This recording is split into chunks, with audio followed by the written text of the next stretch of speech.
Keep it up for Maged Zahir.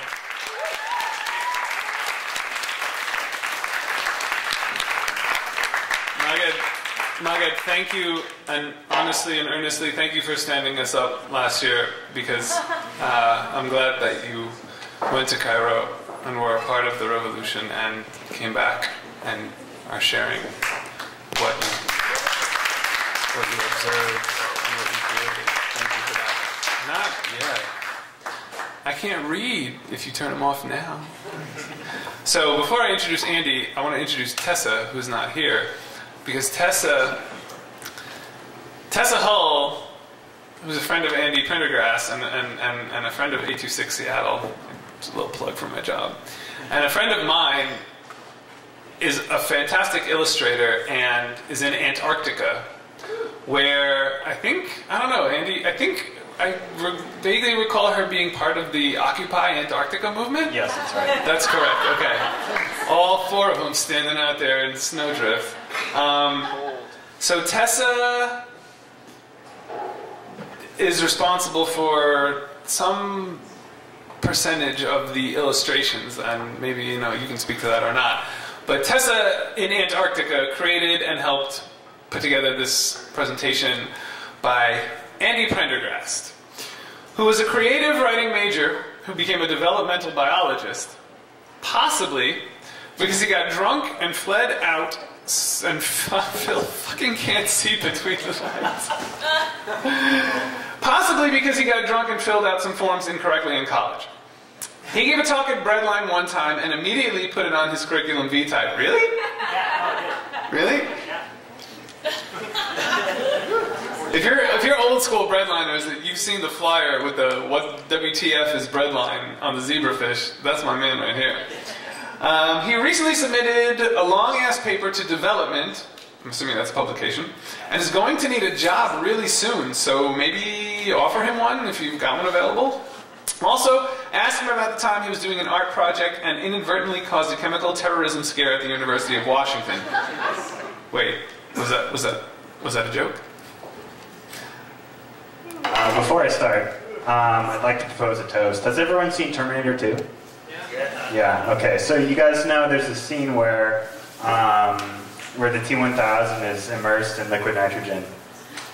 And he shatters, right? So, it's a Breadline. It was about a good year, right? Cheers. Raise it up.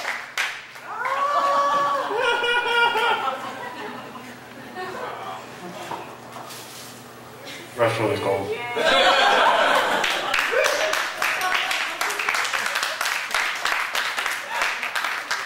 You're probably wondering why a molecular biologist is talking at a poetry thing, and the answer is fuck if I know.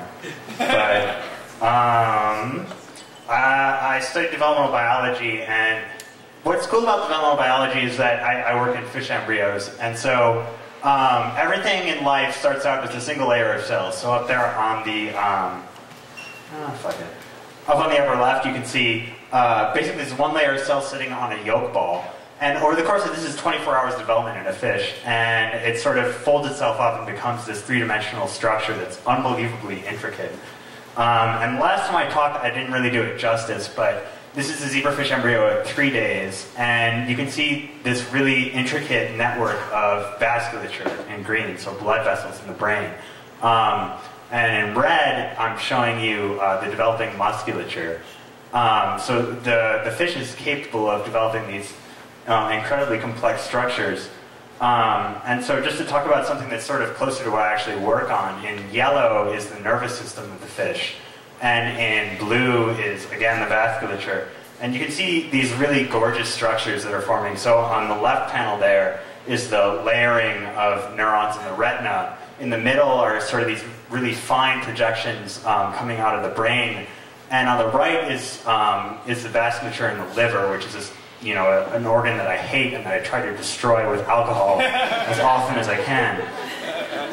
But I usually think of development as sort of a creative, generative process, but actually development involves a tremendous amount of destruction. So I've put this quote up by one of my favorite political philosophers, and it says, "Anarchy wears two faces, both creator and destroyer. Thus, destroyers topple empires, make a canvas of clean rubble where creators can then build another world. And I think this is a more appropriate view of how biological development occurs. And of course, this is a quote by V from V for Vendetta, the graphic novel. And so what V does, he's a terrorist who blows up essentially the Thatcher government in Britain. And in the hopes that a not fascist government will take its place. And so I'm going to back up for a second, and oh, that movie doesn't play. Oh, fuck it. Oh, yeah. Okay. Wow, really? Okay, so cell death is really important.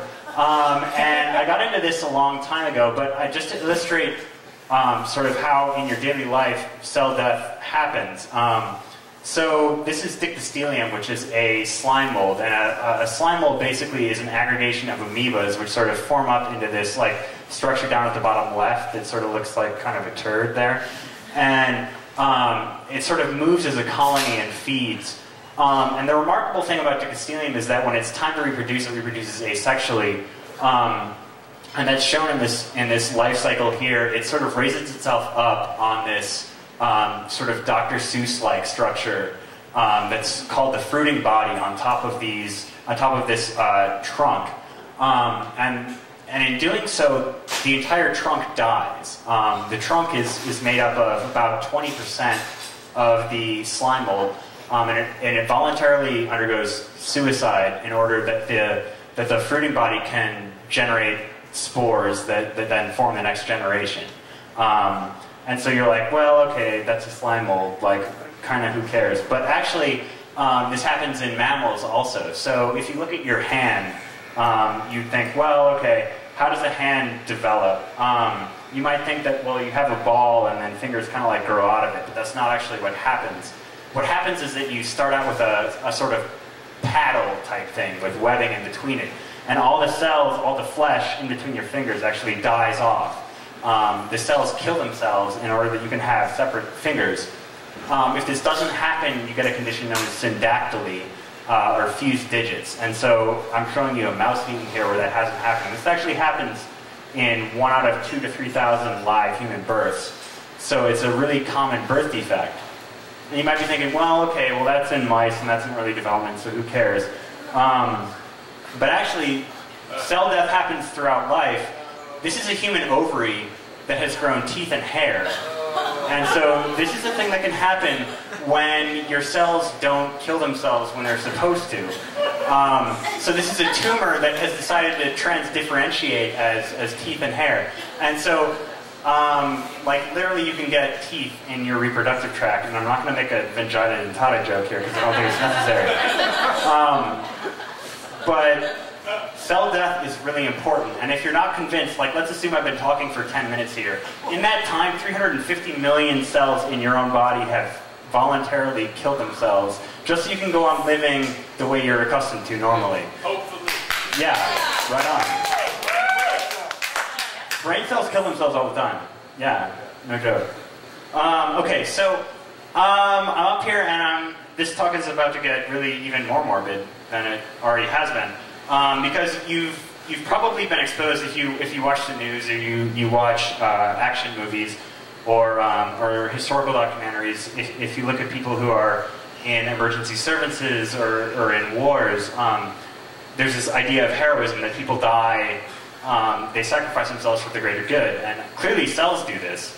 But people do also, and actually scientists die all the time, and I'm a scientist, so I kind of care about that. And when scientists die, because we work with weird chemicals and weird machines, when we die in sort of the line of fire, it's really horrific. And I'm going to tell a couple stories about people you've never heard of who died trying to make the world a better place, and we'll just see how this goes. And Tessa Hull is actually the illustrator for this, and you know, I talked to her and I was like, well, Tessa, I need you to draw these pictures of dead people for me. And she was like, well, how gory should I make them? And I was like, well, Jesus, use your best judgment. And I was thinking, oh God, there's going to be blood everywhere. And so she sort of took it in a different direction. So it's sort of like a more gory thing. Which worked out really well. So I don't know what this says about us, respectively. But so I'll just tell these stories one after the other. So Tracy Kraling was a veterinary technician working at Regents Hospital in Minnesota. And in biological research, it's really important that everything stays sterile, like, all the time. And in order to sterilize things, we basically have big pressure cookers, which we call autoclaves. And they spray steam all over stuff and kill all the bacteria. And sometimes there's really large equipment that has to be sterilized. So we have walk-in autoclaves, which are very similar to walk-in closets, only they kill you. And Tracy Kraling went into one of these to sterilize some things, and the door closed behind her, and she was sprayed with 180-degree steam. And for reference, a well-done steak is 160 degrees on the inside, so she was sterilized to death. Tracy Kraling played hockey and loved dogs. Vladimir Lakonos was a student working in chemistry in the Ukraine. And he liked the taste of sour things. And he was actually working on explosives. And so he was chewing gum and working on explosives. And he liked to dip his gum in citric acid, which is a white powder. And he was doing this at his desk, I guess. And so there was one bag that had a powder that was a contact explosive and one powder that was citric acid, and he mixed them up at one point and dipped his gum in the contact explosive instead of the citric acid and started chewing it, and he blew his lower jaw off. And he did not survive. Alexander Bogdanov is kind of an eccentric individual. So he was kind of a polymath. He was a Marxist revolutionary. He wrote some actually really forward-thinking science fiction, which was really feminist and political. He also contributed to systems theory, but he had this kind of idea that you could increase your longevity and vitality by getting blood transfusions from people who were younger than you. So he did tons of these transfusions, and actually he had one from Vladimir Lenin's sister. Anyway, one day he got a transfusion from someone who had malaria and tuberculosis. And actually, the person he took the transfusion from survived his diseases, but Alexander Bogdanov did not, and he died. Did you like dogs? Sorry? No, the student didn't die. No, Bogdanov did die. Did you like dogs? Do you like dogs? No, I have no knowledge about his affinity for animals. Karen Wetterhahn was a chemistry professor at Dartmouth College, and she was ironically studying the effect of toxic heavy metals on the human body. She was working with a compound called dimethylmercury. And at the time it was thought that latex gloves could protect you from pretty much anything. But she was working with this compound and got some on her gloves, and actually we know now that dimethylmercury can penetrate latex gloves. And within 6 months of this exposure, she started slurring her words and not being able to climb stairs and succumb to this. And actually this was a huge controversy in science because people had to revise all of their protocols as a consequence of this. Basically all the chemicals we work with now, we have to assume that they may or may not penetrate these gloves that we wear ostensibly to protect ourselves. Anatoly Brigorsky was a scientist working in Soviet Russia. And do you guys know what a particle accelerator is? Yes. Yeah, so this is like the Large Hadron Collider. This thing is going to generate a black hole and destroy the world. So he was working on this sort of project. And so this is a big thing that basically accelerates subatomic particles to near light speeds.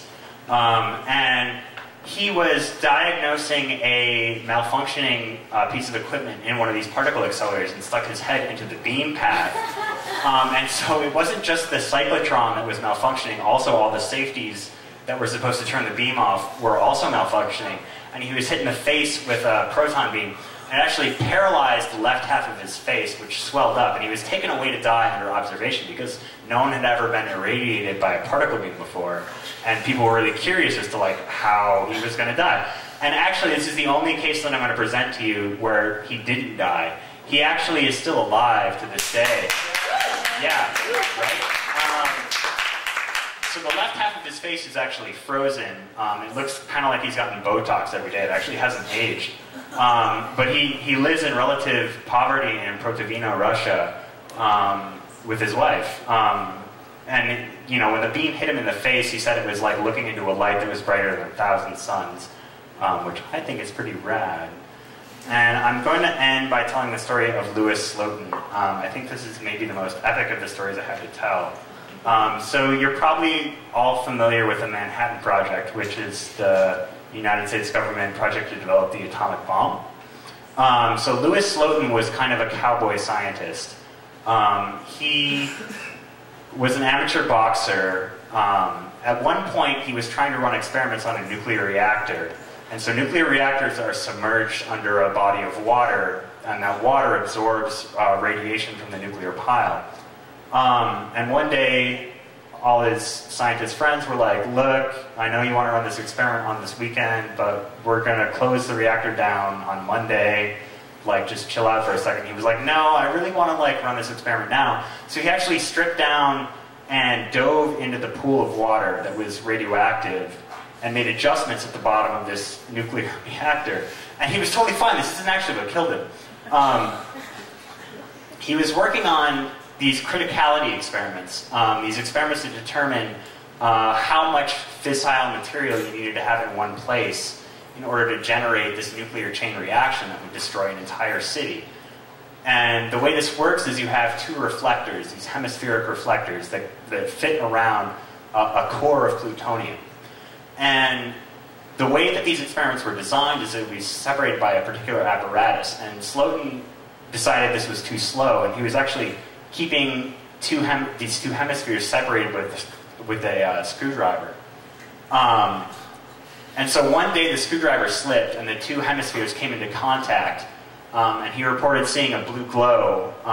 There were 7 other scientists in the room. They said they felt a heat wave. And Slotin himself said he felt a sour taste in his mouth. He immediately left the room and vomited. And Slotin actually died 9 days later, and I'm not going to distress you with the symptoms of acute radiation poisoning. But he died, and the thing that I think, if I can return to this theme very briefly, is that Slotin died building a destructive weapon that he hoped would make the world a better place ultimately. And in that way, he's kind of like V from V for Vendetta, who was trying to overthrow also a fascist regime. And so I'm telling these stories not because I'm a horribly morbid person, but because I don't think people get to hear about these people very often, and I think they're just sort of forgotten. So, my name is Andy, and that's all I got. I presented this in conjunction with Tessa. Tessa did all the art. I did all the science. Thank you. Woo!